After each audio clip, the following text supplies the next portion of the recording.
Hey, what's up, the best anime community in the world? Today, in the second installment of the Perfect Order series, we are going to tackle one of the most intimidating and daunting anime, the Fate franchise. If you know anything about Fate, then you probably know how much confusion there is regarding the exact order in which you have to watch the whole series. Different people have different opinion on it, but as I always say, you all don't need to worry about anything because yeah boy Vrex is gonna give you the perfect order and you don't need to look any further. If anyone tells you otherwise, then just spit on their face and tell them to go duck themselves because this is the absolute perfect order. So anyway, before I start, I would just really quickly explain why there is so much confusion on this whole Fate scene and why I am recommending you all the order that I am recommending. So if you already know all this and you just wanna skip to the order part, here's the timestamp you can click on, or if you are really impatient, I'll be linking the full order image down below in the description, so you can just skip the entire video if you want. And as it always is, this video is going to have absolutely no spoilers at all. Alright, so what happened is, Fate was originally a visual novel. Well, what is a visual novel? It is a novel which is visual. And this novel has 3 alternate timelines and endings depending on what you choose. And this is where the problem arises. You see, how are they supposed to adapt such an unconventional storyline in one single anime? And they tried to do it anyway. The anime Fate Stay Night made by Studio Deen in 2006 was this, and it was a failure considering that they tried to mix everything like the romance aspect, the action aspect, the drama, everything in one single anime, and combine that with kinda bad animation, and this adaptation is hated by the fans of Fate. But then what happened was the banger studio named Ufotable came in and released its adaptation of Fate and blew everything out of the water with their god tier animation, and their version is hailed as the best one. So to summarize the whole scene, let's say first they released 2, then they released 3, and then they went ahead and released its prequel 1. But still you should be fine, right, if you watch it in the release order that is 2, 3, 1?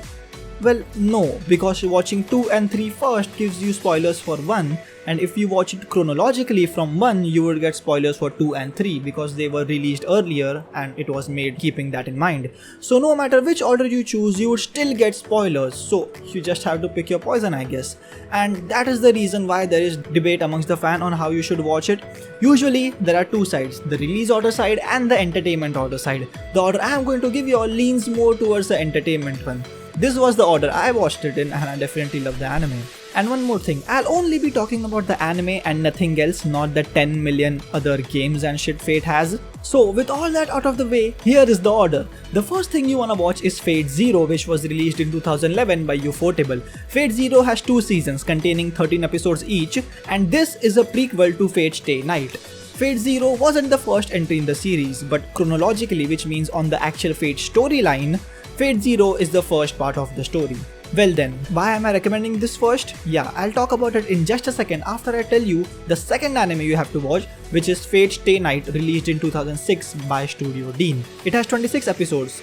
So as I told you, this was the very first anime in the Fate franchise and also the worst one. If you start by watching this first, then I'm almost 90% sure that you won't watch the Fate series ever again. That's why watching Fate Zero first is highly recommended because A, it has the best animation quality in the history of anime, well because Ufotable, and B, it is chronologically the first part of the story, so you would get a nice introduction to the world of Fate and what it actually is about. I know this Studio Deen's version is bad, but please just sit through it, just bear it for some time, keeping in mind that everything after this is super amazing.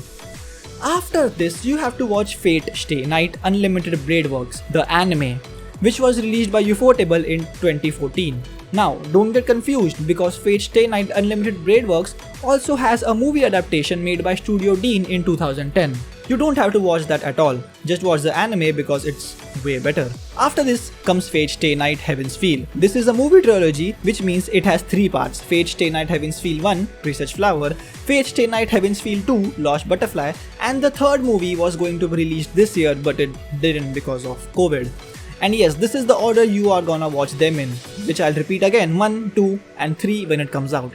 Now, I know that watching Fate Zero first will spoil some aspects of Heaven's Feel, but in my opinion it's fine, it won't dampen your experience a ton. Just some extra info to y'all, as you may have noticed, all these are Fate Stay Nights. So actually after Fate Zero, these 3 Stay Nights take place in alternate timelines, that's why it's like Fate Stay Night / suffix. And it's done! Yeah, you heard that right. Once you have completed watching all this in this exact order, you'll be done with a major chunk of the Fate franchise, and also the most confusing one.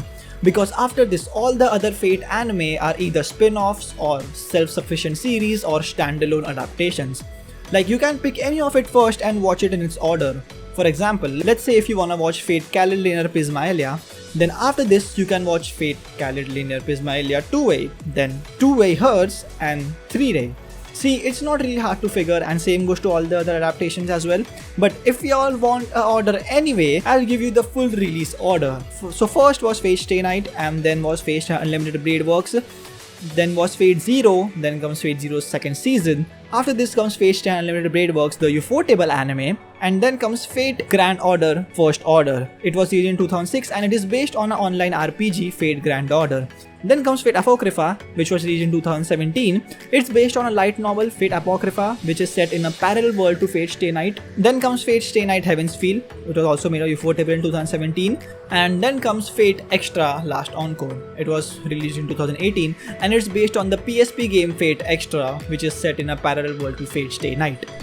After these are some spin-offs, and which contain all the Prisma Ilias and also today's menu for Emilia family. So this was your whole guide to the Fate franchise. If you have any doubts or questions, you can put them down in the comment section, and because of my small size of the channel, I can actually reply to each and every comment. So see ya later.